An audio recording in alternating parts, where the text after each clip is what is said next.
Well, ladies and gentlemen, I'd like to say hi and welcome to a fresh, brand new edition of the program ASHFORD GARLEY Live on Brace Radio Africa.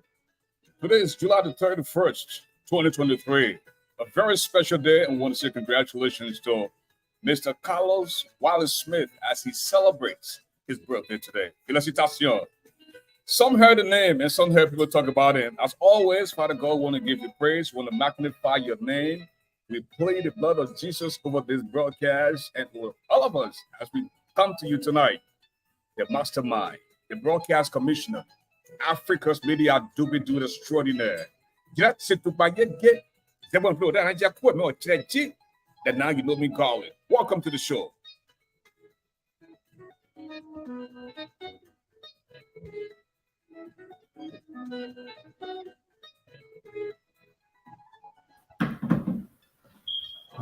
I'm going to work on my light a little bit. Well, gentlemen, hello and welcome to the show. Your light is fine. How are you? My light is fine? Yes. Greetings, everyone. Greetings to all of our brothers and sisters who have not seen in a while. It's such a pleasure to be back. And thanks to be hanging out with these astute panelists to discuss Liberia in these difficult times. Okay, Wilbert, welcome to the show. Thank you, Ashford. It's an honor to be back on the show with you, Pastor Idatus Added, and our other panelists who will be joining us later.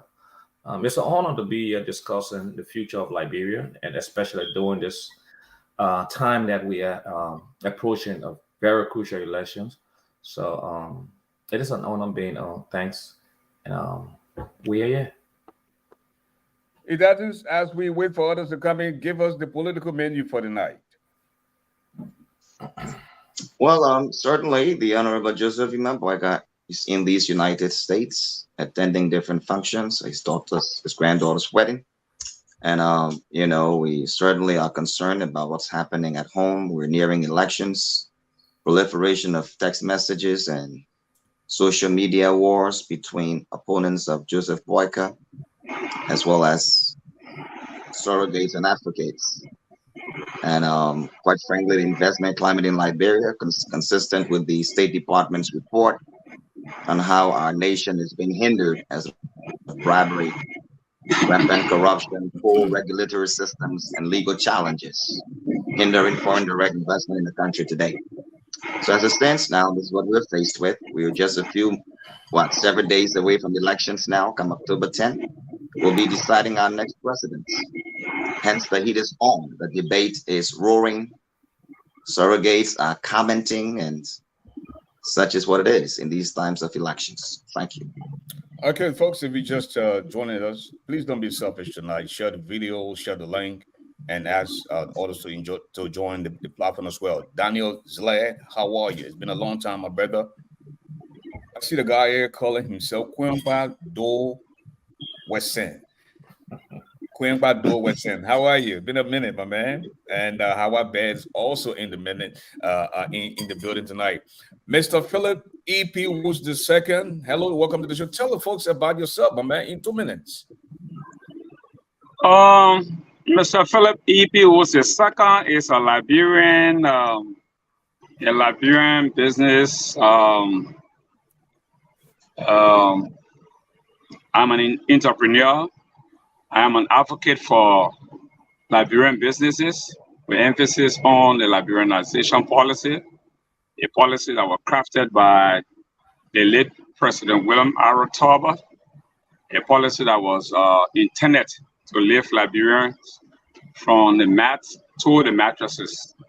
I serve as president of the Liberian of the Federation of Building Trades Association, 2000 to 2005. And I served as Secretary General for the Liberian Business Association, 2007 to 2009. And later on got into public safety advocacy, and that is what I'm doing. Since I moved to the United States 13 years ago, I got myself involved into the shipping industry in the Greater Philadelphia area, in America, North America as a whole. So I represent civil society with interest on the private sector, the Liberian businesses. Thank you. Okay, well, thank you, Philip. And for the record, Philip represents Tim Gonglo, and Wilbert also is here as representative for Tim Gonglo as well. We have Idatus Ade, who represents the statesman, Ambassador Joseph Human Boycott. Speaking of Ambassador Boycott, Idatus Ambassador Boycott is visiting these United States of America. Give us a little gist of what is it the vice president brought to the people? What is it that he wants from the 3 year in the diaspora as we approach these elections? Well, as a very humble servant, he came primarily for a family celebration, a wedding. But of course, given the fact that Liberians in these diaspora tend to understand that he represents their dreams and aspirations, ask him to speak at certain occasions. He held a town hall in Minnesota. He went to church. He went to Rhode Island. So he's been all over, basically availing himself to the very people who have placed such a burden to change the trajectory of the social economic functioning of our society under his incumbency. So that's what he's here to do, and very soon he will be returned. When you hear the name Unity Party, you think about togetherness. Tell us about what is going on with the strain on the relationship between the Honorable Boycott, Henry Costa, and of course the rest of the Unity partisans. What's going on? Fill us in. Right. So, quite frankly, the Honorable Boyka has put to rest, the barrage of accusations by stating very clearly that Henry Costa remains his son, and the Unity Party remains open to his service, and that we will not dignify some of the many statements that has been put out there. We are looking for a society that is well reconciled and ready to change Liberia into a nation that benefits all Liberians.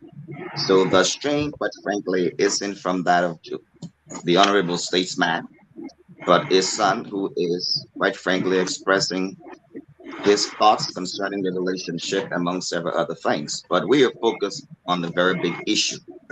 The issue is about rescuing Liberia for the greater good of all. Thank you.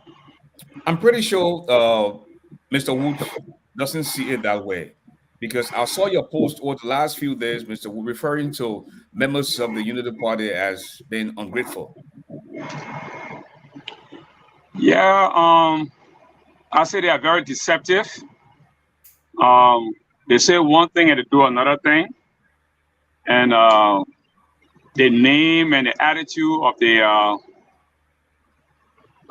name of the institution and the attitude of the membership don't go hand in hand, because if you say unity, you should be uniting people, you should be bringing people together, you should be respecting other people, but you cannot be talking about unity and you start to disrespect other people. And that's what the folks of the Unity Party, especially that propaganda mechanism, does on public platforms.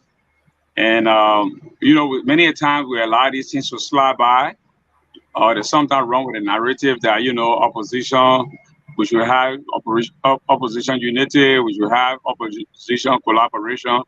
But yet instead you see them slandering other politicians and other eminent persons in the race, because If we want to see a better Liberia, we have to learn to respect each other. You cannot want the public to respect Joe Boykai or JMB, and you don't respect ABC of the ANC. As for Councillor Tewon Gonglo, there is no man, no person in Liberia, no politician that can hit their teeth at him. Nobody can disrespect him. But we are in this thing together. So you cannot be asking us to respect one person and you start to disrespect the other person. And that don't go right. Respect starts with the leadership or the leader. We all know Honorable Boyka has been very civil. He's a man that loves peace. He calls for unity all the time. You clearly heard Idadis when he said Henry Costa is considered the son of Ambassador Boyka. So Ambassador Boyka has been that guy to always bring people together. Why are you talking about that allegation? I disagree because the issue between Henry Costa and Joe Boyka, both of them need to come public and explain to us why in this election, which is a Liberian election, the two of them will connive to go outside, to go and lobby funds from foreign unknown individuals to come and support our Liberian election. That is wrong. It's against our election law. And they did that. So they owe both of them owe us an explanation. We're not going to sweep this under the carpet because Ambassador Boyka or VP Boyka should know better not to even have left from Liberia to go Ghana to go meet strange people to go and discuss funding to support our election. This is where corruption starts from. That's corruption 101 right there. So Henry Costa have not spoken. Henry Costa have not said publicly that, my Uncle Joe, whatever he said, I agree with him. Henry Costa is still typeless, so we cannot say he allowed that to rest. Even if they decide to come public, they still owe the Liberian people an explanation. It's not everybody will let that slide, because if we want to set a new Liberia, we have to do everything right. You cannot be missing corruption, bad governance into an election that you expect to have a good result. Well, before I bring in Wilbert, I'm pretty sure Idatus wants to respond. Yeah, so clearly, you would see that my friend and brother, Mr. Woods, begins his statement with a false premise that whoever the honorable ambassador was going to meet, these are people who are corrupt, and therefore, by going to have a meeting with individuals who have interest in Liberia, constitutes corruption. That is absolutely untrue. Secondly, at no point in time did the ambassador ever state he was going there to receive money from people, which is a contradiction or which contravenes our constitution. As a political leader, there is nothing wrong with you listening to business people who have interest in Liberia, who want to express their intention and potential investment in the country. You see, we are not waiting before we lead. We are leading even before we take office. So I want you to know that, as we all know, Councillor Gongolo has been in these United States. He's meeting with Liberians and potentially investors who may be able to bring their resources to Liberia. He's not waiting to become president before he makes these arrangements. So if his son comes to him and said, I have individuals who have interest in your campaign, and he goes to hear what the interest is, and therefore not agree to what they are proposing, and returns home, there is no corruption there. So corruption is a figment of the political imagination that many are trying to purport. Even though one person, Mr. Henry Costa, walks away from the arrangement disappointed that it did not materialize, and therefore goes on a rant to express his frustration concerning what happened. So I do not see a corruption there. I do not see the premise that is being laid is quite false and has fallen flat on its face. Thank you. Okay, let me bring in Wilbert, and just before I bring in Wilbert, I want to announce the arrival of Mr. Sam B. Jackson. Jackson, live from Liberia. Welcome to the show, Mr. Jackson. Okay, Wilbert, come in. Yes. Thanks, everyone. Somebody needs to please mute the device. If you're not speaking, please mute the device. I just want to throw a little light to what my friend and brother Woos and Pastor Idad Addy said, to say that Honorable Barker went to Ghana to meet business people to talk the future of Liberia, and leaving out the part where he was going for the $30 million. I think that just one part we need to bring up, because Oman Barker knew why he was going to Ghana. He was going to Ghana to discuss the issue of the $30 million, and that is the whole premise of his entire trip to Ghana. But Costa, I think Liberia has reached a point where Liberians should be looking at the future, and in so doing, if we are looking at the future, we shouldn't be talking about Unity Party and CDC. Collectively, they have had 18 years of stagnation, uncontrolled corruption, and our people have been reduced to mere beggars. In fact, Liberia now is amongst, I believe, the last report was the 5 poorest countries in the world. And that's a collective governing by CDC and Unity Party for the last 18 years. So why should we even be considering the two parties or individuals? I said to the Liberian people, the future is not Joseph Boakai. The future is not George Weah.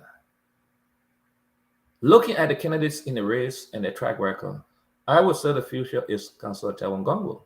And every Liberian, everyone who knows him can speak for his record. At least you know someone who would challenge corruption and fight it, not just lip service. We had Unity Party for 12 years, and we barely have electricity and running water in Liberia. CDC came compounded the problems. Our people are beggars now. So why should we even be concerned now? I said to you, if you are concerned about your future, your children's future, and your children's future, give Councillor Gongo a chance. Thank you. Well, we have all kinds of polls coming out of Liberia now. Some polls have it as considered Gongo being ahead of Cummins. But let us speak to the guy who's on the ground, who's in the mud, in the rain on a daily basis, Mr. Samuel P. Jackson. Mr. Jackson, as we approach October 10th this year, one of these actors will become the next president of Liberia. What say you? Please unmute your device. Well, basically, I've already bought my new African gown for the inauguration of George Manneh Weah in January of 2024. I mean, there is no ifs, ands, or buts about that. And the reason is very clear. The Liberian people will be making a decision, the elite versus the underclass, the poor versus the very small rich. And the Liberian people have made that decision. That decision is already made. It's baked in all of the cacophony that people are talking about. Look, election is about noise. Election is about singing and.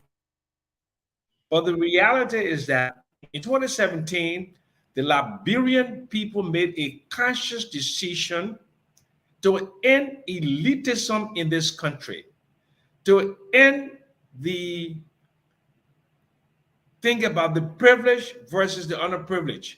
And that decision has been made. George Manneh Weah will be elected because of his achievements. And the achievements are very clear. Liberia now has the highest life expectancy in the Mana River Union. We've reduced infant mortality from 1,072 in 2013, Liberian Demographic and Health Survey, to 752 in 2020. We have macroeconomic stability. You have more money within the banking system today than there was in 2017. We are also creating an economy that is almost close to where it was pre-Ebola. 30 seconds, and please. then we look at our adversaries. Our adversaries, they're fighting among themselves. It's a power grab. With all due respect to my friend and brother, Mr. Wilbur Foley, he talks about Tyrone Gonglo, and Tyrone Gonglo cares around the broom. Pure showmanship. Mr. Tyrone Gonglo was Solicitor General. Name me one person Thank you, who Mr. was Johnson. convicted and sentenced to jail under the management of Tyrone Gonglo as Solicitor General. Not one person. Zero. Mr. Jackson, a lot of people see you as a guy who looks out for himself. At a certain point in time, you were so frustrated with George Weah, you left the country. At a certain point in time, you were with Ben and Ayure. You went to Cummins and even boycott.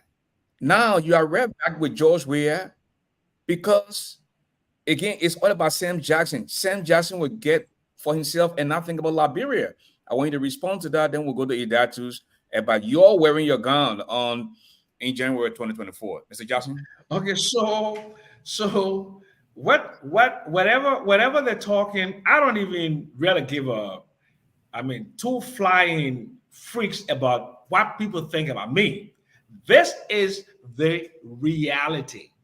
In 1997, I supported Ellen Johnson Sirleaf. We lost. In 2005, I supported Ellen Johnson Sirleaf and we won. In 2011, I supported Ellen Johnson Sirleaf and we won. In 2017, you and I supported the ALP because of my personal relationship with Ben and Ayure. But the voting public rejected us in the first round. I gravitated and I endorsed George Weah in the second round. That's just is the fact. And you know that. So, and I came home in 2019 where I was vehemently opposed to the events of June 6th. And I condemned the events of June 6th where they were literally calling for George Weah to step down. We had the National Economic Dialogue because of all of the issues that were coming up in $16 billion and all of those 25 million and the confusion that was in there. So we went there. We organized the National Economic Dialogue. The National Economic Dialogue came up with 17 recommendations. George Weah government did not accelerate implementation. And this is where you got frustrated, Sam. Let me finish. No. So listen to me. So I was looking for a credible opposition force to Mr. George Weah and did. I never joined Cummings. I talked to them. I had conversations with them. But when I found out that the CPP, the collaborating political parties, was merely a bunch of political neophytes, power grabbers, and what have you, I made the conscious decision in May of 2021, 2 years ago. Hold that thought right there, Mr. Jackson. You asked me a question, and I'm Sam, we've heard enough. We're dealing with time here. We heard enough. Okay, I will bring in Idatus. So you're not going to give me 30 seconds and 60 seconds give him 30 seconds of my time. I beg you, give him 30 seconds of my time. Give him 30 seconds of my time.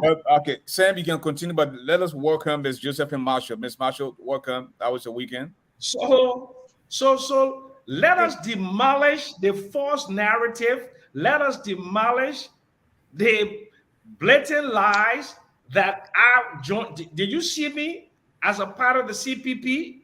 Did you see me a part of the Unity Party? I was having engagements, conversations with the opposition. When I found out that the opposition was feckless, when I found out the opposition was a bunch of power grabbers with no strategic plan to solve the fundamental problems facing the country, which is mass poverty, I took a flight. And I came back to George Weah, who was dealing with the fundamental problems of nation building. And since that time, since 2021, what you've seen, macroeconomic stability.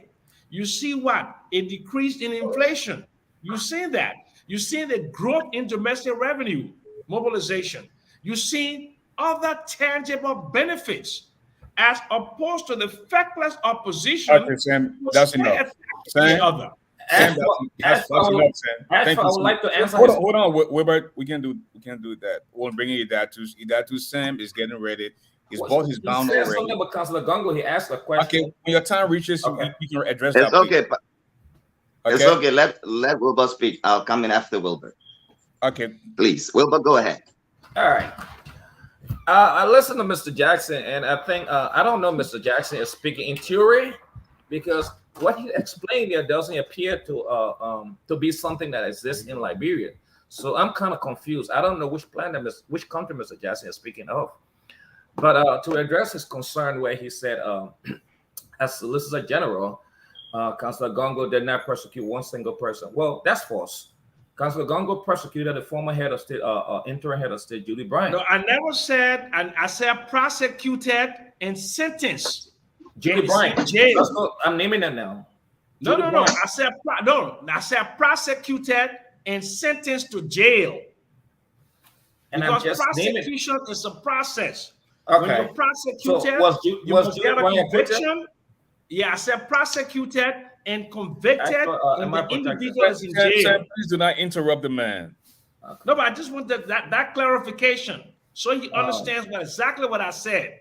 I spoke I wasn't stuttering. Okay. I said prosecuted. Oh no, you weren't. You weren't. As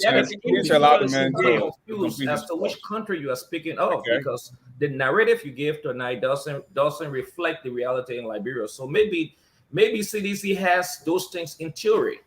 On paper, where you guys can sit down. Contradict what I said.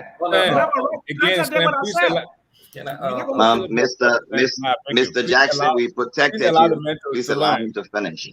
Go ahead. Yeah, for maybe CDC has those things on paper under the sycamore tree where they can look at, but it does not reflect the reality in Liberia. So, Mr. Jackson, when you rather speak about the real Liberia, we will be here to listen. But yes, the issue. Councilor Gongo persecuted the former interim head of state, Julie Bryant. And Councilor Gongo was the only Solicitor General in the history of Liberia to persecute us. He did not prosecute. He did not prosecute. I don't want to do this. That is a lie. I'll meet you. That is a lie. That is a lie. Sam, that is a lie. Why can't you allow others to express themselves? Well, because we have to checkmate. We are here to erect barricades. No. Mr. Jackson. Mr. Jackson. You're not going to do this, please. Mr. Jackson. Okay. So let me continue. Go ahead, Councilor Gongo persecuted former interim head of state, Julie Bryant. That is Sam. You are going to have your time. Sam, I want. You are going to have your time for tonight. You're going to have to allow others to talk, Sam. Please don't do this. It's okay. You are going to have your time to speak. So. Go ahead. Go ahead, Wilbur. Yes, Councilor Gongo persecuted the former interim head of state, Julie Bryant, and I think he also persecuted the first time in the history of Liberia a sitting lawmaker. He's from Magidi County. I forgot his name. I will get his name before the show ends. He persecuted him, and Councilor Gongo, as Solicitor General, he introduced a system where judges had to graduate from the Louis Underground School of Law. Before, people were just appointed in the counties where they had no legal background because of connection or just some sort of apprenticeship, and they got position as judges. So for Mr. Jackson to come here and say that Councilor Gongo did not persecute anyone, I don't think that is true. Okay. And to the narrative he gave, that's something that I think is on paper under the sycamore tree, but not in Liberia. Okay, let me bring in Mrs. Marshall. Miss Marshall, welcome to the show. We're just few days away, I would say, less than 2 months away to the elections, and we have received all kinds of support from different sectors in terms of the political actors. We have the Honorable Joseph Yumaboka in the United States, visiting with friends, family members, and also soliciting funds to help with the campaign. Sam Jackson is on the show tonight. He's telling us that they're all geared up now for the inauguration of George Weah. He's certainly saying that George Weah will, in fact, continue his second term as of January 2024. What say you? So my question to Mr. Jackson is, I wanted to say some stuff to Mr. Jackson. I know I heard Mr. Jackson saying that he does not give a two shoe about what people are saying about him. But I think someone like Mr. Jackson has been into our politics for many, many months. And we will have been expecting someone like Mr. Jackson to either be trustworthy to come into politics because of his experience, his expertise, to be able to sit and give the facts and the truth and where our country should be leading. But instead of doing those things, I see him, jumping from one political party to the other. I don't know if it's self-greed or what is he really looking for. But with his expertise, and I know he's a very smart man. He's one of the oldest person that I know, that been in our politics. And even being with George Weah or the opposition and saying, oh, I was with the opposition and they didn't do X, Y, and Z. So now I'm with George Weah instead of jumping. I think he's one of those where people who have the expertise from being with Doe, that he could tell us, give us experience on where our country is leading, where we were and what we want to be, instead of jumping from place to place and say he doesn't, give a damn. Because at the end of the day, we hold someone like him, we hold him in high esteem responsible for where the country is today. So we need someone like him instead of coming and saying, look, I don't care, and this is, going to be second round. This is not what we're looking for from him, or two, there's no two gushu or whatever, that I don't care what people think about me. Because someone like you, we should be sitting down to listen to our history of Liberia. Someone like you, we should be understanding that you would sit and say, I don't care what is money, no money. I'm going to tell the truth, and I'm going to tell George we are the truth. I'm going to tell the opposition the truth. And it's because of Liberia and the Liberian people. So Mr. Jackson, I don't know. So what do you make of Mr. Jackson's argument that George Weah is doing what he's supposed to do for the Liberian people? Well, I don't know that's why I say I don't know what perspective he's speaking from, because as you can see the country, you can see the people, there are a lot of sufferings going on in Liberia. You can, the killings. I'm not saying whether it's George Weah or whatever, but once he's in government, we hold him liable for the things that are going on in the country. And I think he should be able to speak to the president instead of, I don't know what he's looking for. One minute he was Snow, he with other people. He should be direct. He should, be able to sit down with the president and say, look, I've been in this government for so many years, and this is what I see, and this is what I think should be done. No matter what, whether I get money, whether I get position in the government, I'm going to speak the truth. Whether the opposition hear me or not, we're going to continue to speak the truth because it's for Liberia and the Liberian people. But I don't see Mr. Jackson doing such. Philip Woods, you've been around for so long, and I'm pretty sure Mr. Jackson is no stranger to you. You just clearly heard him tonight. Unmute the device, please.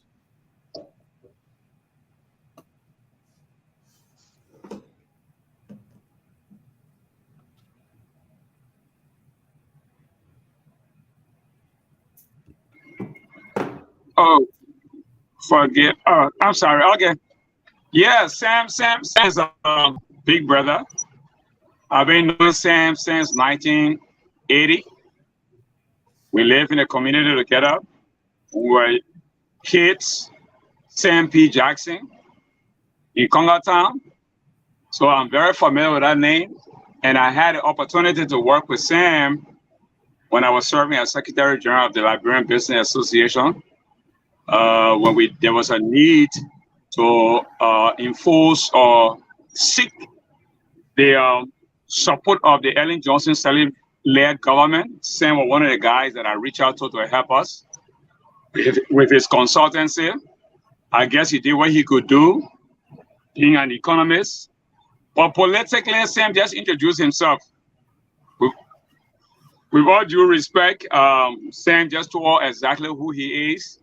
And Sam is no different from many, many, many prominent, so to speak, educated Liberians with master's degrees, with PhD, where the highest of all education in Liberia especially from the diaspora. That is their attitude towards Liberia. I think you heard Sam. Sam said when he gets, he's okay. I mean, it's all about them. It's all about him. Now, Sam just told you exactly how they have been misleading Liberia. They come with that Congo country mentality and, songs and what have you, to confuse the people, to put the people in disarray, just so they can be able to exploit the people.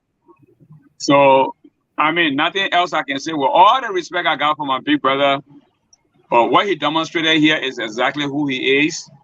And I think when it comes to the issue of he and Taiwan Gonglo, they have a difference. I mean, they have some differences where he have alluded to Taiwan that Taiwan don't have money. So as long as Taiwan don't have money, he can't participate or do anything in the Liberian election. And the issue about good governance in Liberia, for us from the Taiwan Gonglo angle, we don't put money before leading Liberia. What we believe in the people. So we don't need millions of dollars to go out there to win elections. What we need is to reach out to the people and solicit their view, get to know their problem. And so tomorrow when we are into leadership, we can be able to solve their problem. Though we know their problem, but we want to go and meet with the people. We are not going to sit in Monrovia and do all the blueprint and send, messengers on motorcycles and pick up truck to go have fun and do charade, get it to a big impression. At the end of the day, Thank you, Philip. they win election, so be it, they remain right in Monrovia. Thank you, Philip. Just before we circle back to Sam Jackson, Idatus added, Sam Jackson clearly stated that there's no chance for Joseph Boycott to come close to the presidency as he prepares for the inauguration in January of next year. What are your thoughts? Well, Ashford, I certainly couldn't agree with Mr. Jackson more. He has committed himself to the mediocrity of complacency to a government whose pro-poor agenda certainly has afforded only President George Weah to build 48 houses upon his incumbency over the first 6 months of his election. I certainly recognize the achievement he is talking about for a president who has not once invited any new investments since the UP-led government came to power. I couldn't agree with him more that his sense of accomplishment is to allow the finance minister, who will not account for 25 million US dollars that he gave to the money changers to change. I certainly cannot agree with him more as an accomplishment for a government that gave 10 million US dollars to business people for rice, but the money never reached to the business people. There is something in the UNDP report regarding Liberia. It's called the Human Development Index. They look at 4 dimensions. They look at standard of living, life expectancy, education, and health. So Mr. Jackson is telling us that under the George Weah's government, education is doing very well in Liberia. When you look at the UNESCO report, children between ages 12 and 14 have fallen out of school. They're selling water and cold water in the streets in Liberia, but he calls that achievement on the basis of his mediocrity. Well, certainly this generation of ours, Mr. Jackson, will not settle for this government whose vision only benefits Mr. President George Weah and his people. When you have the maritime boss riding $85,000 US car, whilst your students of Liberia at the university have yet to return to school because of poor facilities. If that is your definition of accomplishment, then certainly Liberia really needs help. And that is why the greatest change we can imagine comes through a man of integrity who is visionary enough to arrest the situation for the better good of all. Mr. Jackson, why don't you think the criticism is valid? Sam? He's frozen. Okay. We can circle back to him. Yeah. Wilbert? Your device is muted.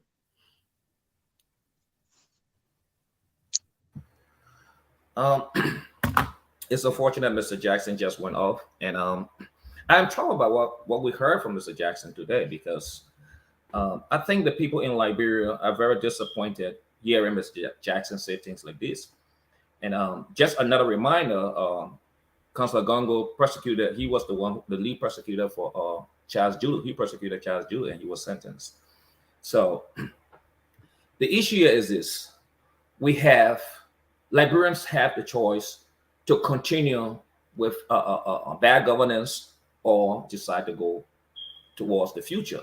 And we have stated time and time again that the best person for Liberia at this time is Councillor Telongongo. And the reason we continue to say this is, look, you look at Unity Party. Unity Party led Liberia for 12 years with Joseph Omen Barker sitting the second seat. And we saw what happened, turned over to CDC. CDC has taken Liberia, even probably more than 25 years backward, where people can put $25 million in bag, leave the banking system out. You put $25 million in a bag and walk the street. The streets of Monrovia say you went to one money changer after another to change money. So obviously this can tell you that these people are jokers. You took $30 million for relief food. You say you gave it to UNDP, whatever it is. There was no food. Just the last budget last year, there was $11 million in the budget. That money was cashed out. We don't know what happened to it. In fact, after that, they increased the price of rice. Look, the future of Liberia is at stake, and I don't see how CDC or Unity Party can rescue Liberia. Liberia is gradually becoming a failed state, and you are bringing back. We are asking Liberians to bring.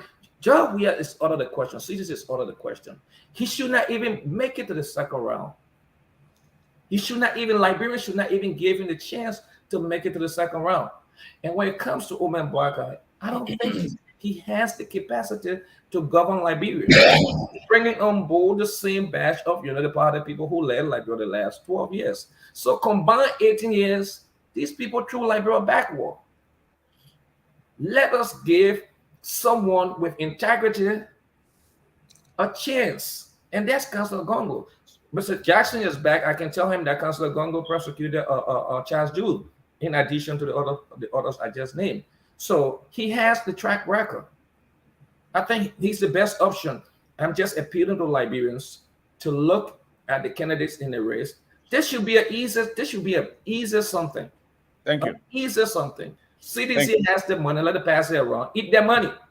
Eat their money. I don't know, Mr. Jackson already eating some. Eat their money and let. Thank you, Wilbert. Thank you, Wilbert. I want to go back to Mr. Jackson. Mr. Jackson, you just heard Idatus added told the world about the guy you support, President Weah. He talked about the 48 condominiums, bringing out his old homes, and he talks about the rampant corruption. He talked about the ineptitude of his administration. But you, on the other end, are saying George Weah has done enough, and he deserves a second term. Okay, sure, great. Look, the false narrative that the folks in the diaspora continue to peddle, there is like a rudderless ship on the ocean that don't have any anchor, so they're just floating there.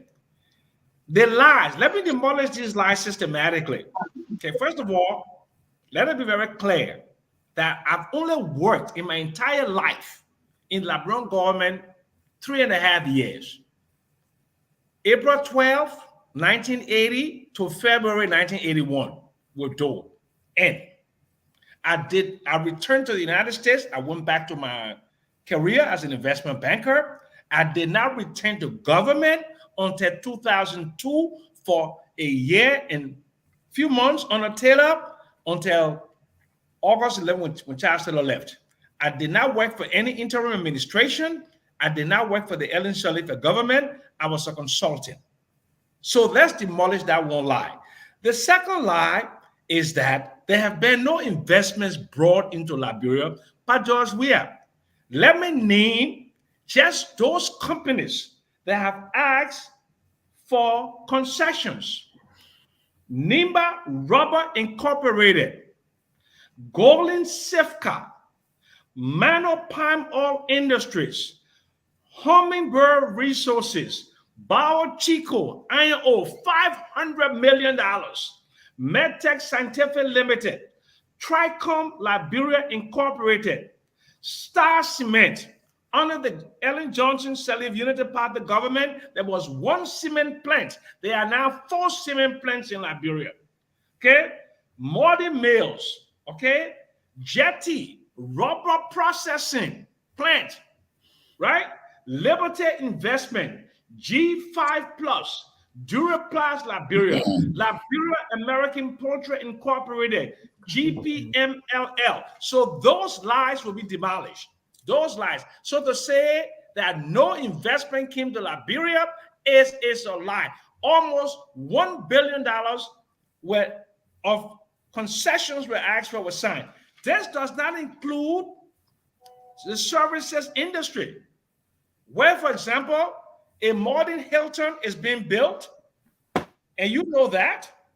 You have Oportos, you have Zara, you have Orca, you have Woodin, and then you look at the rural areas. Look at Ganta. Ganta is a modern trading metropolis. And then if you look at the special investments that have been made, the city of Monrovia, the Monrovia metropolitan area stretches as far west as Pearl River and as far east as Disco Hill and into Marshall. Who are building those houses? The construction industry. There's a resurgence. Somebody talk about domestic resource mobilization. The highest amount of domestic resource in terms of without budget support and the UP government, no more than 500 million. The budget is now moving north of 800 million. North of 800 million. If you remember systematically, there were budget shortfall within the UP government. Let's look at what my cousin Aditos Addy talked about in terms of education. Ellie, her own voice said that what? Is she left a messy educational system. The 2017 to 2018 school year. Sam. Oh, let me finish. No, you can continue. Let me ask you the question. I need to ask you the question, Sam. I'm giving you the statistics now. You got to Sam, give. I know you're giving. When he talks, he doesn't give. Listen, Sam. You know we work with Tom here. Tell us how many jobs have been created thus far. That's okay. Great. That's my question. Thank you. Okay, great. And if any one of you have done any basic course in economics, and you know a low-income country is what? Characterized by something called structural defects, which informality, and I want you to understand what informality means. 80.9% of the labor force, people 16 to 65, are within the informal sector. Within the informal sector. In 2012, the Ministry of Labor, their mini labor force survey showed that the pimping and keket industry created more jobs than what? The mining and painting sector. And the public sector created more jobs than the private sector. When Ellen came in 2006, she right-sized, she downsized, but the public wage bill, the component of the budget that was just for human resource, the payment of wages was almost 70% of the budget.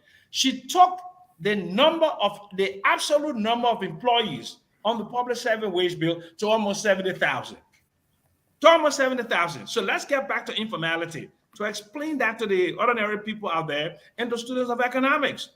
If 80.9% of the workforce is in informal employment, that means that my water. Still got my time. Let me finish. That means that my water there that's selling bitter ball in the market. The wheelbarrow boys, the pimping boys, and all of those. But I just showed you, I demonstrated, I gave you more than 15 companies that have come to Liberia. So that lie that no investment has come to Liberia. Thank you, Sam. When you see for the first time a rubber processing plant, and I will hold you right there, Sam. This is the first world-class rubber processing plant that's ever come to Liberia. I will not bring him Miss Marshall. Well, Josephine, you just heard Sam Johnson clearly stated about some of the investments that President we have brought into the country, and he went and outlined some of the jobs being created. But you just came from Liberia not too long. T. Dockland Riches is also here from Liberia. They're all saying Sam is not telling the truth. What are So your yeah, and so I want to know, he's talking about this budget, the budget into law. I wanted to first of all, Sam Jackson, what is the budget into law? What is the budget? Yes, into law for Liberia. Okay, the budget for 2023, 2023 24 to 24 is north of 700 million, with domestic revenue more than 600 million. That's just the fact. We may have issues because of exogenous factors like the Ukraine war or other circumstances beyond our control. The budget is only a projection. It is not money sitting there to be spent. Okay, Let's just be very understandable. clear. Okay. Understandable. So much. So that. Okay. So let me finish.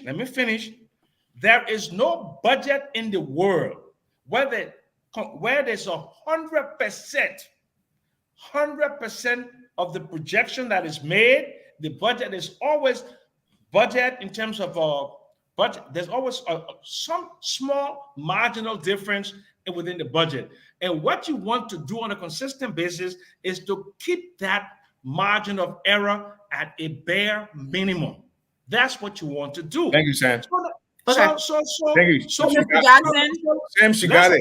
Mr. Jackson, got I it. understand you gave me something in the ballpark that I was looking for. But my question here, you speak about all these companies, and we see Liberians time and time in this government. We see that you talked about. So what are these companies that you talk about that have come into the country? What are they? What are they doing for the Liberian people? You're bringing all these. You sat here, you named about I don't know how many companies that came to Liberia. What are they doing for the Liberian people? Because I remember.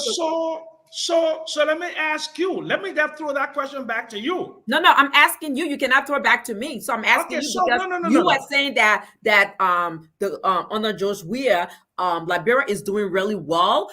You condemn the opposition. You condemn Ellen Johnson Sirleaf, hard time. So I want to know. I want you to to tell me, because this is you seem smart. You say you know this. You're economics, and so I want you to tell me all these companies that you have named. Tell me what are they doing for the Liberian people? Okay, great.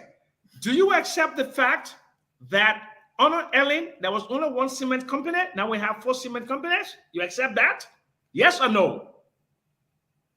Yes or no? Yeah. Great.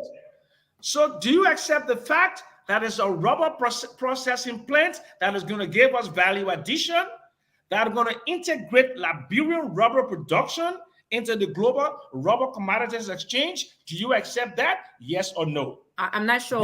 What company are you talking about for rubber? Okay, Jetty Rubber Processing. That's the name of it. Okay, but let's go just even in the financial area. Under the UP government, total banking assets was just around $800 million. 800 million. Total banking assets now is 1.2 billion. Let's look at mobile money and electronic payments, intermediation of GDP. $200 million on the Ellen. Last year, $2 billion. I can use Jackson, you are not answering my questions. You're talking about these companies. Tell me what the job creation for the Liberian people. Tell me, because I know you were talking about. So I can name them. Great. Let me give you the jobs. Okay. They also produce documents too. Documents. Okay. So the Nima Rubber Incorporated will produce 300 jobs. Okay. Okay. Golden Sivka will produce 100. Will produce? How long has these companies been like? Because now you're saying will produce. What have they done? Hold on a second. Not Ben. You just said you said will. You said will. Are you saying you speaking for the future tense? I'm asking a question because it's my question to him. Let me answer that question very simply. First of all, I only name you those companies who ask for investment incentives. About 15 or 20 companies I named you that ask for incentives. And I was going down the list now to show you because they are in different stages. For example, Bao Chico is in its exploration phase. Hummingbird is in exploration phase. But so many of those jobs are ongoing and will be created. What? Okay, When would this job? You see, that's the thing. Because wait a second. Okay. I know you was on Spoon a while ago talking about the kids were booming, and there was no job created. And you said that I think you said something to Snow, and whatever happened with that case of that company, we didn't see anything. Now you are here telling me you were here so fast naming all these different companies, and you have never told me how many jobs that they are created for our people. Give me a chance, Mr. Jackson. You talk a lot. You have talked for almost an hour. Give me a chance. No. You are here as smart, and we need to speak. We need to speak. Like I said, the truth. You came and talked about all this company. So I want to understand, what is the job creation for our people? I'm not here for you to boast and tell me and read me both. I want you to answer you. Listen, Josephine, Sam, Sam, all I want to hear from you now, Sam, tell us about the jobs. That's all. And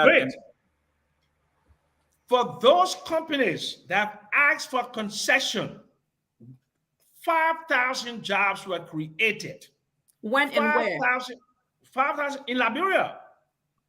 I gave you the names of the companies.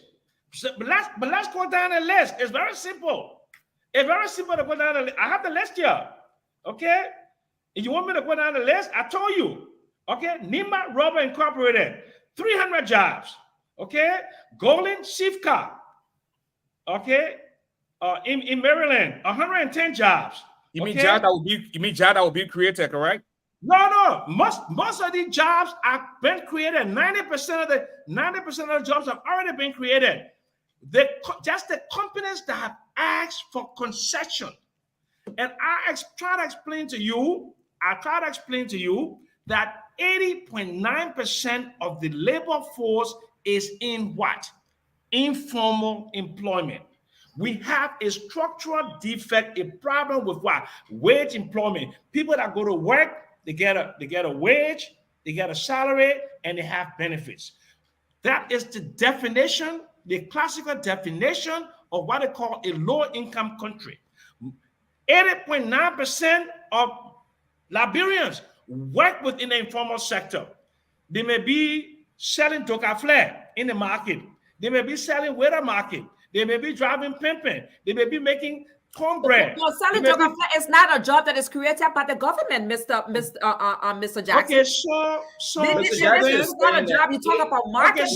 You're talking about these are not jobs that is created. We are speaking to you. We are asking you. We're talking about the government. You are here saying that you're supporting that this government is doing this. So I'm asking you from that question. I'm not in politics for you. I'm asking you. You have to give us accurate information. You talking about Doka Flair. Doka Flair is not a government's job. Send it to your WhatsApp, okay? Josephine, guys, Mr. Jackson is counting informal jobs as government created jobs. Yeah. No. I said I made a clear distinction between informal employment, which is vulnerable employment, which is and wage employment. You're not giving us what we need. Okay. I did. And I want to say you can't talk me. Maybe you can talk to guys, but you can't talk me and beat around the question. Okay. Let me send it to you. Listen, can you guys please hold 1 minute? Let us take our plea to the folks that we have just reached an hour. I want to open the telephone line so that people can call in and weigh in as well. Wonderful idea. Wonderful. The number to call is 267-248-5295. That's the number to call. 267-248-5295. You're watching ASHFORD GARLEY live on Brace Radio Africa. And of course, we come your way Mondays and Tuesdays, 8 p.m. Eastern Time, 7 p.m. Central. And if this is your first time joining, all you have to do, just tell friends, relatives, and loved ones to log on the Brace Radio Africa. This platform belongs to Liberia. We have no ties with any political party. You can come here and defend your political party. And of course, this platform remains for Liberia and the Liberian people. So the number again is 267-248-5295. As we wait for people to begin calling Idatus. Okay. I think we should go to the telephone line right now. We have The last four digits 0660. Tell us your name. Hello, caller. Yeah, hello. Yeah, tell us your name, please. My name is Cyrus Smith. Cyrus, hold on a minute. Yeah, go ahead. Go ahead, Thank sir. you so much. Thank you so much. I just wanted to correct some checkpoints, lies that have been perpetrated by Samuel Jackson. Look, for a little bit, has Samuel Jackson listened to those tapes, to those podcasts for the very things that he is backing today? Now, that's my first question. My second issue, safeguard the workings of the judge. 10 years as director for community health before I left from there. So safeguard was in Maryland working. It was a very safe car for which Governor Timos went and locked her with President Salim. So stop the lies. Stop the lies. The events life are on the line. Sir, listen, I know you're frustrated, but please watch your word, respect the guests, and stop using the word lie, please, okay? Yeah, I'm sorry, I really get annoyed by the attitude. He's old, and people are dying in our country, and Samuel Jackson is on radio and lies. Thank you. Companies that he said that exist, there's no company that is existing. Thank you, sir. Your 1 minute is up. Your 1 minute is up. Thank you. We have a 609 number, 2270. Tell us your name. This is David Capley, and a very strong advocate in 2017 when I said Judge Weah should not be elected, and this is the level we are moving.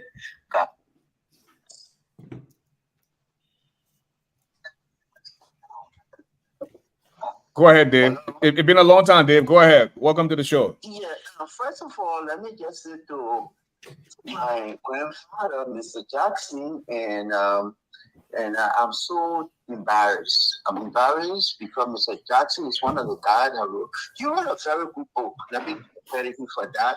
And I believe he graduated from the London School of Economics.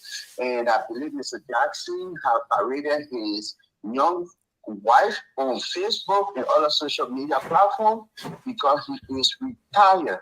And the away from President Clinton.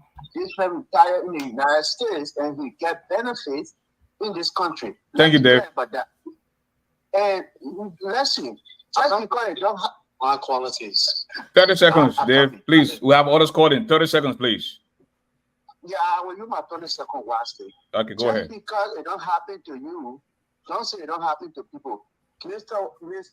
Jackson cannot sit here and tell a country of over 5 million people, the government of over 6 years provided 5,000 jobs. It's a drop in the bucket. Not getting the 5,000 jobs. It's a drop in the bucket. So Mr. Jackson is actually telling us that Mr. Weah that said the PADP, and I think the panelists should be discussing this issue on the issue of the PADP. They said we will take people from poverty.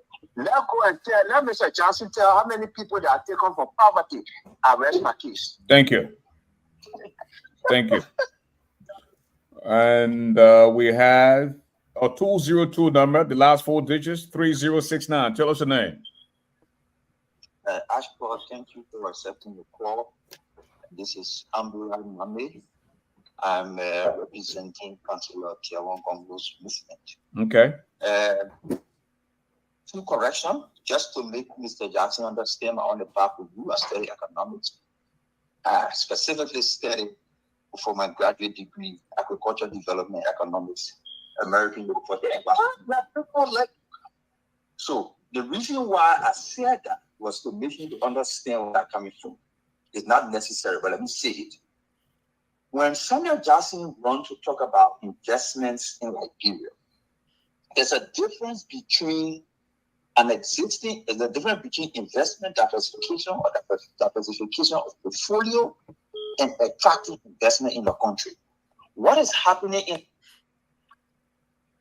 and several of the other countries to move. is that these companies have existed in Liberia for over 30, 40 years. You have 30 seconds, my brother. 30 seconds, please. And they are 30 seconds, and they are just diversifying their investment. Those are not good investments. Lastly, regarding the investment, when they are investment, they are expected into the growth.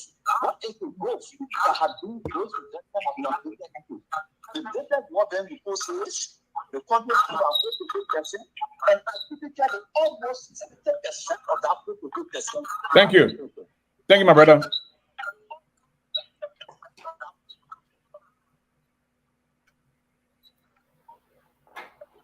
Okay, well, a 612 number. How are you doing, Mr. Garley? The last 4 digits 6517. Tell us your name. My name is Leo. My name is Leo. I'm calling from Minnesota. Go ahead, Leo. You have 1 minute. Yeah, it just sad. You know, I don't know why a personality like Mr. Johnson then would really be defending the government that is trying to actually work for the Liberian people. And when they came in as a youth, as a young people in Liberia, they was advocating for this thing.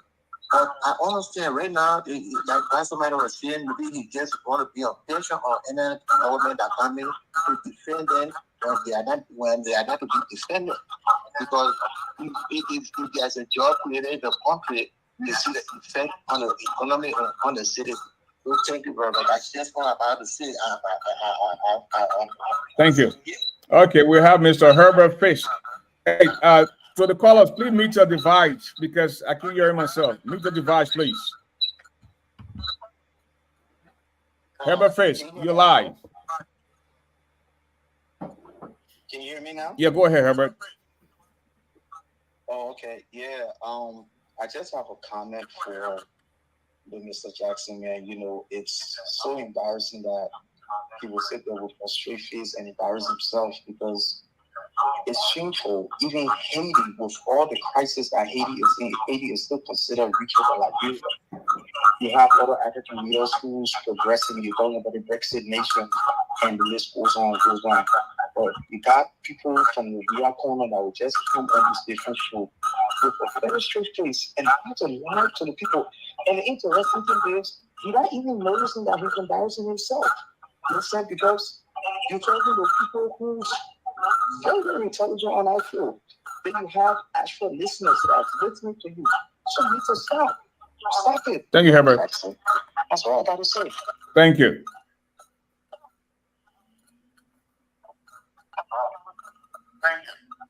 We have a 763 number. The last 4 digits 7242. Tell us your name.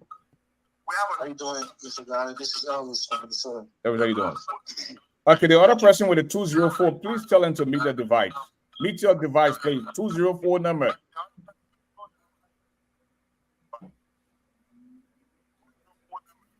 Yeah. Meet the device, sir. Thank you. Go ahead, Elvis. Yeah, thank you, Mr. Jackson. I think a lot of people on the show don't understand that we don't have, like for example, we don't have statistical numbers in the country to even juxtapose. If you ask people how many jobs Ellen Johnson is created in your government, nobody know the number. They don't even know where to go to bring that number. That's one of the issues in a poor nation like Liberia. We don't have statistics to really prove whether our economy, if we created 10,000 jobs or 30,000 jobs. We don't have it. So people always ask that question: how many jobs do you create? You can have America. Liberia is not America, where you can go to the Bureau of Statistics and see how many jobs was created and this and that. We don't have that in Liberia. People acting like Liberia is the worst country in the world. Look at Nigeria. In the West African region, Nigeria has the lowest GDP per capita in our region. You see all the coup d'etat that are happening in West Africa. You should be happy for your country. We're not where we want to be, but everybody making it seem like the sky is falling in Liberia and nothing good is happening in the country. Thank you. It's not the case. Thank you, Mr. Jackson. Thank you. Thank you, Elvis. Okay, we have just one more caller, then we'll go back in the room. We'll begin with Idatus at this time. We have a 204 number. Tell us your name. My name is Dr. Thor. I live in Canada, Winnipeg, Manitoba. Okay. I'm a mathematical economist. As Mr. Jackson was alluding to the fact that we have macroeconomic stability, but it's just a statement of a theory because it doesn't reflect in the life of the people. I was in Liberia 2 months ago, and I was doing my own economic analysis, and I saw that the youth unemployment is ballooning. Some people talk about statistics, but practically when you get on the ground, you can see what is going on. Then you talk about companies coming in, so-called investment, foreign direct investment, but it's not reflected in the country. And one of the things, like Mr. Jackson, is opportunistic. He's worked for so many governments, and he, because of that, he's not seen on the side. But Mr. Jackson just told you tonight that he only worked in the 80s and with one government, and he was consulting in several other governments, but he didn't work in the government. That's what he just said. That's working, ASHFORD. That I will come to that. That's working. They call him as a consultant, but he's working in the government, Mr. Jackson. But I see that opportunistic part of Mr. Jackson because he went from one party to the other party. But let's forget about that. Natural economic stability is just a statement of theory. It's not applicable in the life of the people. Thank you. Unemployment, youth, particularly our young people, the unemployment rate is ballooning in the capital, and many people are desperate. And then healthcare, our healthcare system, if we don't build a resilient healthcare system, and an epidemic comes, it's going to wipe out our economic gain. So we need to look at the healthcare system. Thank you, Mr. Toh. Thank you, Mr. Toh. Thanks a lot. Thanks for calling. Okay, we're done with the call for tonight, and we have about 17 more minutes to go. If it need be, we can extend it, but then again, we have to do something else. Idatus, you've been quiet for quite some time now. Mr. Jackson came after you accused the governor of not providing investment or jobs. He came and laid out series of just the numbers of investments in the country, and he went further to tell you about jobs that have been created. Before we go back to Jackson to answer to the callers, I want to begin with you. Thank you kindly. You know, when Mr. Jackson, my cousin, came on the show, he stated it's all cacophony. But this is the best rendition of a political economic cacophony I've ever heard. He told us these companies are there and they've created jobs. When he was pressed, then he said to us the jobs will be created after 5.5 years of Mr. Weah's, President Weah's incumbency, having cut the civil servants' pay. Youth unemployment in the informal sector was not created by government. So he doesn't have the statistic, he doesn't have the facts. And that is why I refer him to the UNDP report, where Liberia ranks 171 on the Human Development Index. And that is why he wouldn't reference the UNESCO report on education or the healthcare report about Liberia. Unfortunately, Mr. Jackson did not read the document about the U.S. Investment Climate Report on Liberia, how corruption has made it difficult for people to invest. How did he come up with 5,000 jobs? When Jetty is reporting that should they start functioning, they will create 300 jobs. All those companies he listed, the jobs came up to 5,000. Are you kidding me? Make no mistake, not to mention the fact that some of the companies in Nini were initiated under the Joseph Iman Boyka Ellen-led administration. So, you know, it's one thing to come with facts. It's another thing to talk politics because you want to score points. Unfortunately, that's not the reality of our suffering people on the ground. Poverty is at an all-time high. Whilst the president travels and enjoys the luxury of life and comes back when he wants to, or no explanation concerning his foreign trips and what he's brought back to the country, Liberians are going through a very tremendous, serious hardship for us to come here on this platform and misrepresent the facts in ways that do not represent the current conditions of our people. Road infrastructure development. He has yet to demonstrate some of the major roads that they've built, even though he's bad road medicine. The facts are very clear on the ground. We are not foreigners, we are Liberians. And we have people who live in Liberia on the ground and know the facts. So unless Mr. Jackson is in the bubble or an echo chamber of CDC, so he can, you know, perpetrate these this information to score political points. But, you know, the suffering masses know what they're going through. Those companies haven't created any jobs. I'm glad he finally admitted that they're in the exploratory phases, and he has not yet named a major concession that will change the lives of the Liberian people of 5.5 million people. On that note, I'll stop here. Wilbert, Woods, Josephine, and then Mr. Jackson will respond to the callers. Unmute your device, please. I would just echo the points raised by some of my colleagues on here. Like I said, the picture Mr. Jackson gave of Liberia, I honestly believe that's a picture that exists on paper under the sycamore tree, not in Liberia. So the average Liberian is not seeing those things. It's not trickling down to them, if they even exist. But I think we have already found out that they don't exist. So Mr. Jackson is still speaking in theory. Now, where he talks about 800 million budget, they just had to go borrow $65 million to prop up the budget. That $65 million, the justification they gave was to prop up the budget. If that money doesn't come, the budget they will have a budget shortfall. Now, the issue of consultants, and Mr. Jackson said he did not work. Look, for the Eden government, we all know how people have friends, employ friends in Liberia. There are a lot of some of my friends who left from here went to Liberia as consultants. So people hire them, they work for the government, paid by the government. So that whole idea did not work. I was a consultant. That's a scam, because even Samuel Toy himself was consultant and finance minister, and a lot of them were consultants. So that's how they work for the government. And the shameful thing is, a lot of them, they didn't do anything. They just gave them those titles because they have friends who brought them on board. Now, the issue here is we talk about, I'll bring it back home to Councilor Gongo.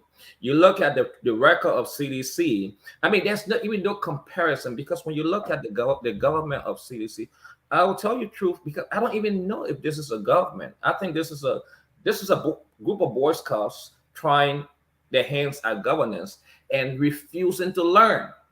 Because I always reference the late Samuel Doe. I watched President Doe's speeches when he took over in 1980, and I watched his speeches 4 or 5 years later. I saw a man who was determined to learn. That was a man who was determined to learn, and his output showed that. And the facts are there, despite his human rights records. But he was determined to learn, and he learned and begun to make progress. But under CDC and President we are saying the same thing over and over, as if even getting worse. Honestly, I think if you ask President Weah, if President Weah really wants to be honest with Liberians, he would tell them he has no interest in being president. I think he used that to rescue his financial woes. And now he has amassed enough wealth. I think it would be the best thing to do to just step aside and let someone who actually has the ability to govern come and take over. And that only person I see is Councilor Gongo, because we look at Unity Party. I continue to echo this thing. Unity Party being headed by Omen Baga. Omen Baga, we will say that he was the VP, but looking at Omen Baga, I don't believe he's able to lead Liberia. The presidency comes with a lot of stress.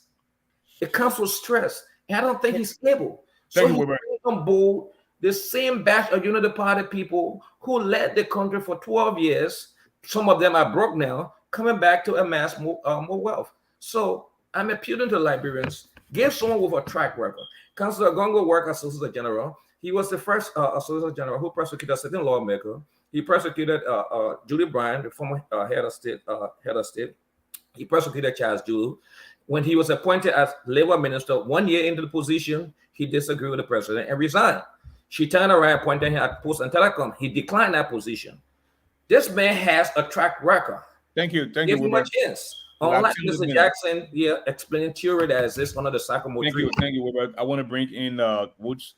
Now we got 10 more minutes. If you guys want us to extend the show to additional 30 minutes, make it known by visiting the Cash App. You see the Cash App in Zelle. That is 267-2485-295. Other than that, we got 10 minutes to be here. I'll bring in Woods to comment on Mr. Jackson's statement about job creation. Unmute your device, please. Yeah, thank you, Mr. Garley. To be honest with you, the Liberia yesterday is far, far away from the Liberia today. Back in the day, Samuel could just come and just say all sort of stuff to us and we believe them. Today, you just heard the colors. All the colors large as sand. All those are rhetorics. We are living in a country where people are begging. People who we knew to have the potential to make their own money have turned to beggars. And not just begging, they're telling you that they have been eating gari with oil, gari with frag. I mean, all sort of way they have eaten gari because of the hardship. There's no job. Now, when you talk about motorcyclists, these are people who are doing certain things against their own will because there's no way out. The CDC government use these people for their votes. So they allow them to do just anything they want to do. So that sector is a sector all by itself. That sector is not created by the government. So you cannot say that the CDC government has created a job and you name the motorcyclists. These are young people, assets of the country that are taking a risk to find their own daily bread. And all the records you talk about this job created, that job created, saying it's just a shame because Liberia should be looking up to people like you to sit in the private sector and see how you can help advance ideas that they can move the economy from the private sector perspective. Other than that, but you guys just choose one way to go to government. You may not work in the government, but you make more money by sitting on the fence and misleading the government, giving you consultancy, coming on these talk shows, and just saying blah, blah, blah, blah. At the end of the day, you'll go and laugh about it. But let me tell you this, the Liberian people are not stupid anymore. The Liberian people listen to this conversation and they analyze for themselves. Don't get carried away when you see you go somewhere and you see a group of people there. They're only falling to get their portion of what you took from government, put in your right pocket, pass it to your left pocket, and get a portion off. So that's what they are doing right now. Come October 10, 2023, what's going to happen is that the best man, the man that none of you guys can look at and point finger out to say this. You always just try to think you can make talk about Gonglo. Gonglo is the cleanest guy among all of you guys. You, Gonglo, all of you started with struggle 45 years ago, but Gonglo is far and way ahead of you guys. So all you can do right now is go back to the city and tell them, look, we got no way into this election. Thank you.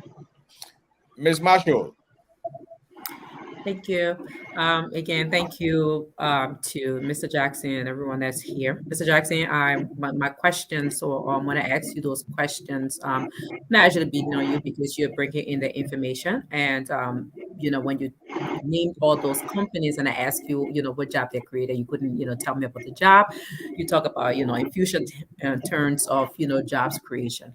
But again, like I said, Liberians I think Liberia as spectators of their own country. You guys need to create the jobs that they need. You talked about Doka Flair, you talk about the kekes, guys. These are people who creating their own jobs. They're doing things for themselves. And we're saying our government should be giving the people the net to fish it for themselves. So job creation is also a responsibility. It's a responsibility of the government. And you talk about, private businesses that people do on their own. But we're talking about, our country. We see people talk about statistics. Sometimes just going into Liberia, interviewing people and looking at people, talking to people, what they are doing. And most of these people don't have jobs. They don't have food to eat. And, you're talking to these people, your people, Liberian people.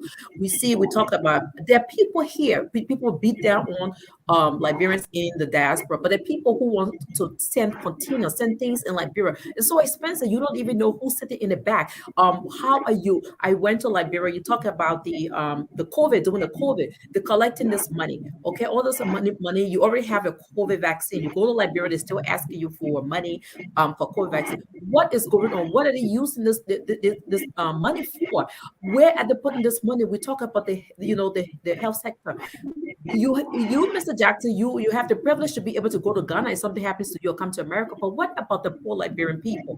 So it's not about, basically we're talking about Liberia. We're talking about our people. Some of us are here. We can go to, facility or hospital, urgent care. We don't have, people don't have that luxury to be able to do those things. So when you come up to me or come on the platform and say, oh yes, this is happening in this government, but the job, but it will be, and you see we brought these people in, you should be able to tell us what the government has done to create these jobs for these people. Thank you. And so we're saying to you as, as an experienced, person who have worked, you say you work in the government for 3 years with Doe, and you've been doing, economics, you're good at that. So what I'm saying to you, I want you to bring your experience. I want you to talk to the government. I want you to be that person to say, look, whether you want to hear me out, whether you want to give me money, want to hire me, but let's say the truth. Our Thank you, people need Josephine. jobs, we Thank need you. to feed the children, and we need a better Liberia. Thank you Thank you so much. Thank you. Now, let us give our ears to Mr. Jackson as he responds to the callers and to the I'm rest of Liberian. the panelists. Mr. Jackson, the stage is all yours now. And please, if you're not speaking, will you please just mute the device? Go ahead, Mr. Jackson, unmute the device and begin to speak. Thank you. So it is actually 3 plus the frustrated Liberians in the diaspora who are saying that George Weah is putting into place macroeconomic stability, and they are afraid that they will be shut out of the political economy because there's no space for the so-called new elite, because they're all power grabbers. So let's look at the misconception, the false narratives, and all of those things. I'd name you 15 companies. And those companies are only a few companies that ask for tax incentive that were created 5,000 jobs in different stages of development. Let's be very clear about that. Let's look at the definition of investment. The false narrative that has been created by the opposition is that no investment into Liberia, no investment into Liberia. Join why ain't bring no investment. And maybe there are 15 companies that ask for incentives. But you didn't tell me what the job they're doing. Yes, you did name them. Let me finish. Please allow them to speak. I Please do sat not down very interrupt him. carefully. I waited for you guys. Do not interrupt him, Josephine, please. Okay. Go ahead, Mr. Johnson. The definition of investment, foreign direct investment, is either an expansion or no investments that are coming in. The $800 million ArcelorMittal building a new road, that robots working on a new road, that robots working in the 14 military hospital, that robots working on the RIA hospital, RIA highway, that robots working at Emory Hospital, that robots working at Oporto's, that robots working in all the new eateries all around the city of Monrovia. There are robots working in Ganta, in Plebo. There are robots building those beautiful houses, Liberians in the diaspora, and Liberians that are building in Marshall. There are robots working there. We have not done something called a labor survey, a labor force survey since 2010. Your government was supposed to do a labor force survey before they left. They didn't do that. We have competing priorities, so we have not done a labor force survey. But the anecdotal evidence is that we've created jobs and are needing the investments that came in. Okay, so my cousin, Editor said the Human Development Index. Oh, let's talk about the Human Development Index. The Human Development Index was flat. Honor Ellen.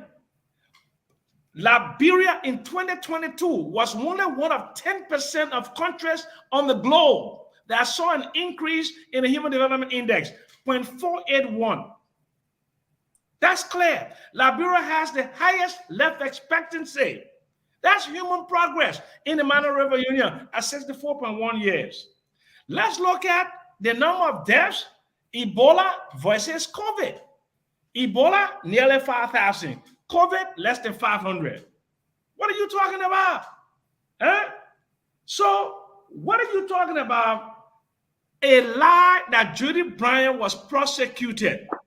Let my brother there, who is the Gonglo man, let him show you any newspaper headline where Judy Bryant went to court, a jury in the court of competent jurisdiction, where a jury of his peers brought him down guilty. Show me that. Show me that. I dare you. You can't show me that. Mr. Gonglo has these 2 brooms he carries around. He's a nice man. He's an honorable man. But when you get involved in the politics, you become a showman. And you want to appease a certain political constituency. So you think this broom, the broom is a prop. That's nothing but a prop. If you were Solicitor General in the most corrupt government in the history of this country, with Big Boy 1 and Big Boy 2. You remember that? Big Boy 1 and Big Boy 2?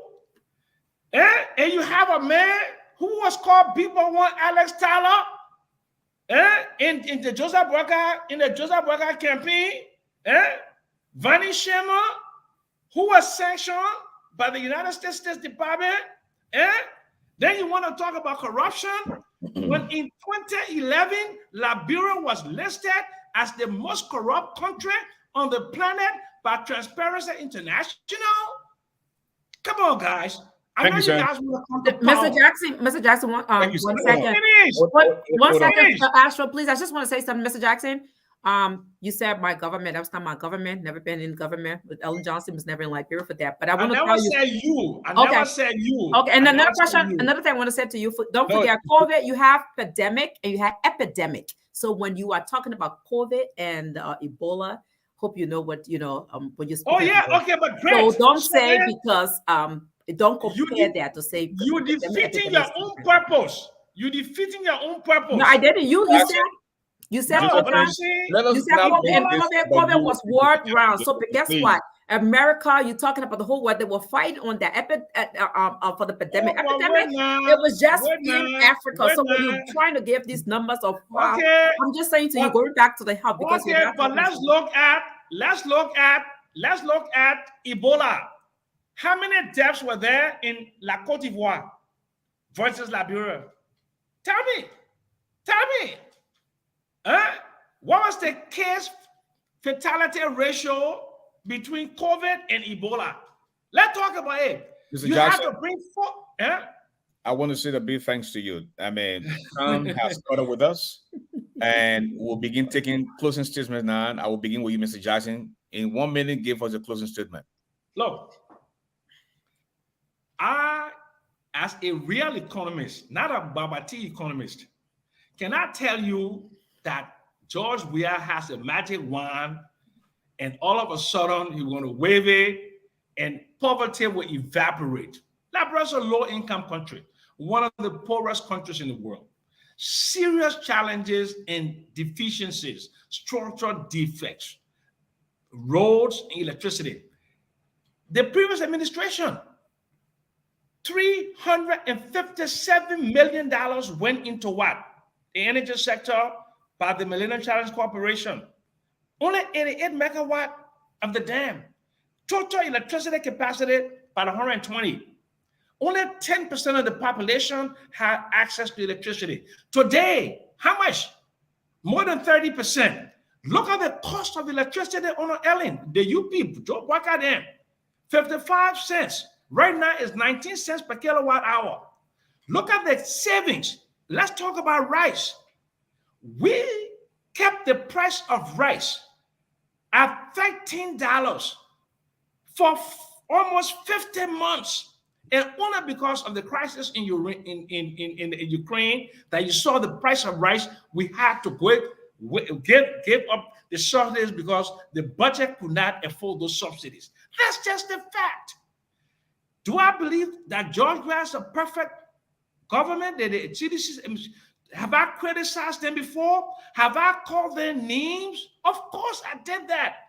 But when I compared them to Joseph Nima Boka, my uncle, who said he was a parked car sitting in a garage for 12 years, and you add 6 years, it's 18 years. 20 more seconds, Mr. Jackson, please. Yes. When you put the key of a car, when you put a key in a car that's been parked for 18 years, it will go pop, pop, pop, pop, pop, pop, pop, pop, pop, pop, pop. Tiawan Gondo, my friend, nice man. But guess what? He was Solicitor General.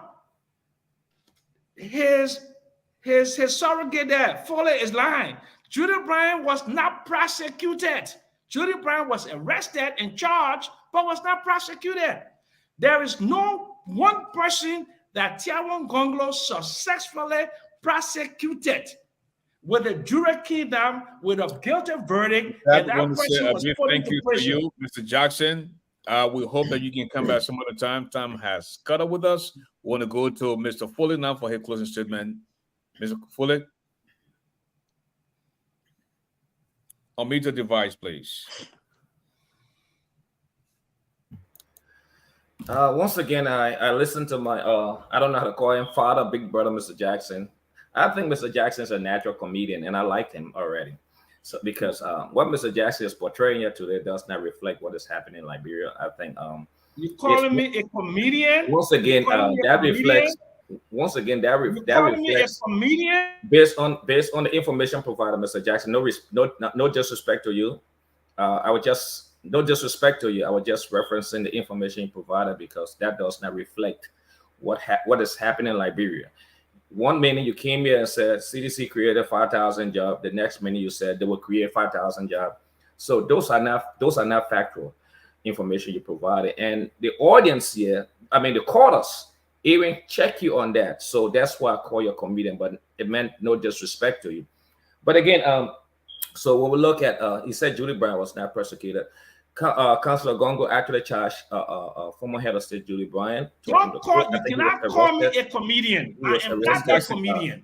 Mr. Jackson. He was arrested and but because of political intervention.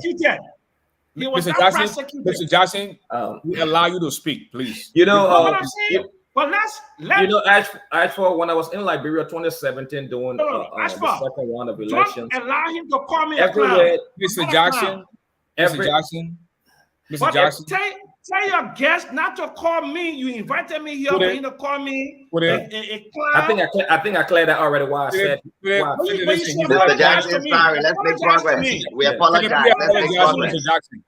We apologize. Let's make progress, Mr. Jackson. Apologize. Please apologize, Mr. Jackson. Let Mr. Jackson. Mr. Jackson, I think I clarified. Mr. Jackson, excuse me. Please. I think I clarified why I call you a comedian. I said it was no disrespect to you. Why would you call me a comedian in a It's not a bad word. If you feel offended, I apologize, but it's not a bad word. Comedian is not a bad word. I'm not a comedian. Anyway, I leave it. Okay. Mr. Jackson, sorry for that word. Sorry. Okay. I leave that. We apologize to you, Mr. Jackson. That time derived from the information provided that it was so far from truth. That's why. But you felt offended. I apologize for that. Mr. Jackson, I think you had your time. Mr. Jackson, Mr. Jackson, I allow you to speak. Please allow the man to land. You got 20 more seconds. You had your time. So, like I said, if I meant no offense to you when I said comedian, I apologize for offending you. Not make progress, man. Leave that community let's get something clear. So, to have someone come on here tonight and tell us how glorious Liberia is, what a wonderful job the CDC government is doing, when every report, international report about Liberia is telling that corruption now is no longer backdoor, it's actually wearing suit and walking on the streets of Monrovia. And someone's coming to tell us how glorious life is in Liberia. Look, my fellow Liberians, I think you have seen the last 18 years what has happened in Liberia. Obviously, we have people who have been elected who cannot actually deliver. These are individuals who came in to rate themselves and their families. So, but we actually have someone with a track record, someone who act. How many times have you seen someone appointed in Liberia from Solicitor General to Labor Minister? 1 year, 4 months in the job, he resigned because disagreement with the president. Appointed Minister of Post and Telecommunication, he declined that position because he disagreed with the president, so he was not taking that position. Thank you. So, yes, you don't see that often, and that's exactly what Councillor Gongo did. This man could have taken those, remain as Labor Minister or go to Post and Telecommunication, but he resigned. Thank you. He could not. Your time is up. Thank you so much. We do have someone with a track record who has the ability to lead Liberia in the right direction. And it is not Joseph Boaka and it is not Josh Weir. Those are the past. The future is Councillor Gongo. Give Councillor Gongo a chance and you will see where Liberia will go. Because thank you for it. Thank you so much. Philip. Yes, sir, Mr. Garley. Thank you very much for the opportunity to come out here and speak about transformation. Our being here today is not about the issue of Councillor Gongo prosecuting people to take them to prison or to take them to Bella Yala. Our being here is to talk about a new Liberia where every Liberian will be able to sit around the table Every Liberian will be able to work and take something home for their family to have. Unlike the current government and that of the Unity Party, the guys in the corridor of the Unity Party that are talking about leading Liberia come 2024 are all jokers. What Liberia needs is a transformer. Somebody that will appear and those that are corrupt, those that are compromised in government, those that are compromised in the community of good life will have to go far away from public offices, from public service. That's why we have Councillor Gonglo around. And the good thing about it, I like the way Sam put it, Gonglo is a good man. Everybody in Liberia says Gonglo is a good man. But why they won't support him is because they know he's going to curtail corruption, he's going to put an end to corruption. But hear me out. The common people, those that are considered to be nobody, those people that are in Bokon Jidet, those people that are in River G, Cape Mount, from Cape to Cape, in the middle, River says, all these cestos and what have you, those are the people that the message from Councillor Gonglo ability to transform Liberia have reached. And they are the ones that are going to make the decision for a better Liberia. So let's say they continue to think they can mislead the Liberian people by coming and singing one song over and again, over and again, over and again, and think they're going to have that day come October 10, 2023. Thank you. Josephine Marshall. Thank you.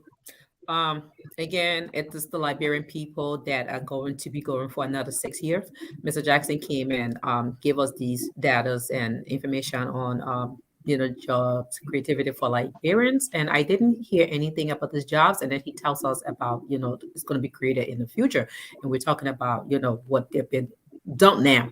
So I would say to the Liberian people are selling their candidates, you are the one who is going to be there for 6 years. I want you to open your eyes. I want you to understand what you're going through.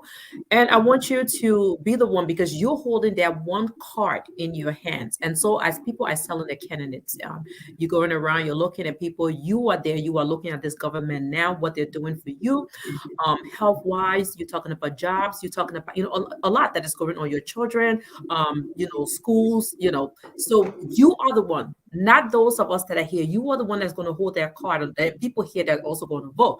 So please make the right decision, because if someone like Mr. Jackson, who has experience, who's been there, cannot tell me anything tonight, then I think you should make that better judgment to be able to get the right person that will make a transformation, a better Liberia, a Liberia that you would be able to have your children go to school, a Liberia that you wouldn't be afraid to not be able to go out at night, that you have to be in your house, like there's curfew at 6 p.m., a Liberia that will give you that knowledge, that you'll be able to travel places, that you'll be able, even in Liberia, that there would be education that you can compete, because our education system is really, really down. And so again, I want to say to you, you have that card in your hands.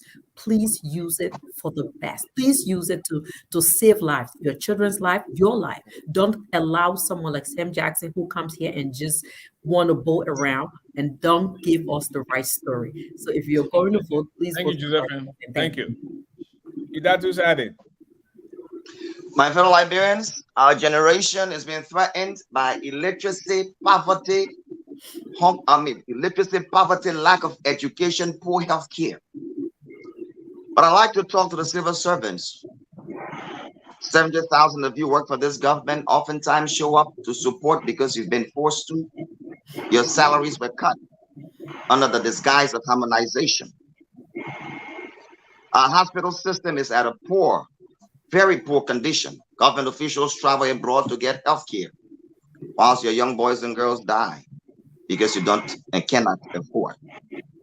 You call us in America consistently to help you with food supplies, when food should be the least of your worry. Unfortunately, we find ourselves under this administration whose president only economic agenda is to empower himself and his entourage of individuals with mansions and fancy cars and luxurious trips, and come back with nothing to show for us. I'm appealing to all of my brothers and sisters in the CDC. You gather every day at the office and you're shouting muya muya muya. but your lives haven't changed for the last 5.5 years. And you're about to give another 6 years to this president who has all but nothing, giving you crumbs, and your education system is not yet functioning for your benefit. I want to appeal to the students of LU. Are you comfortable with your life not going to school? This government that has no intention to improve education in our country today. What do I say to the health workers? The sacrifices you make every day to save lives, when they are yet ignoring you and telling you that life is better. 95% of the roads and investment in the country today was brought in that nation by the Ellen Johnson Sirleaf-led government, along with Joseph Yuma Boyka, that this government can boast of and proudly accentuate its mood that it is happening on the back burner hard effort of the past administration. And that is why it's important for us to rescue this country. As I close, Ashford, I heard a young man in an interview in Market Women say that if we give this government the next 6 years, ants will not have food to eat in Liberia. I heard the Market Women say on July 26th, it is different. Liberia is not the same. This is not the Liberia we know. Their goose are getting rotten in the market because there is no purchasing power from this government. My fellow ANC brothers and sisters of the Gonglo camp, let's come together. Let's rescue this country and fix it for our generation unborn. Thank you. Well, folks, again, I want to say a big thanks to all of you, and especially to my friend and big brother, Sam Jackson, out of Liberia, just for him taking up time this late morning or early morning in Liberia for him to be here to come and speak on behalf of his to leave my government. young wife. To leave my young wife. And Sam, congratulations on your wedding, my man. Yes. Yeah. Yes, congratulations. And certainly congratulations to the... That the thing I'm making somebody vexed because I got a young, beautiful wife. I'm tired. I enjoy myself. The thing job are giving me money. So I want to make it That's a blessing. That's a blessing. Just get in the gym and start working out because you need that, though. Oh, the man. Mr. Jackson, I certainly hope you will take your young wife to the Honorable Joseph Iman Boyka, who have been married for 51 years and celebrates an anniversary for some council. My young wife has been appointed adjunct lecturer at the University of Liberia. She now knows slave. Congratulations. Oh, that's good. Woman. Yes. Yes, she'll be teaching at LU. She'll be transferring knowledge. Is LU open? LU will be open LU got like that. And if I may ask, what is she going to be teaching? Commercial law 307, 308. She's a lawyer. Oh, okay, right. Oh, you won't compete with my wife, Miss Marsha? Oh, I'm not a computer. I am myself. I don't compete. My wife, a fine woman. I don't compete on myself. I saw she's beautiful. I don't know. When I saw her, I said, "But guys, how did Papa got her younger?" I see you guys tomorrow. Same time, same place. I gotta go live too, Michelle. Okay. All right. I love you guys. Thank you. Thank you. Bye bye. All right. Bye bye.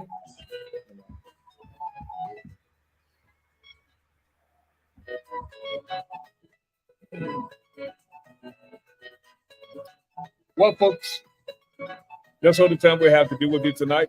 God willing, we will be back tomorrow night, same time, same place.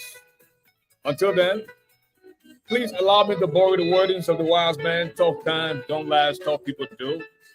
The height of a man is never known until he rises, because there's no second chance to make that first impression.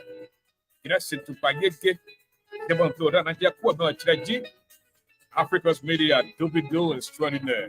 I'm ASHFORD GARLEY. Have a good night.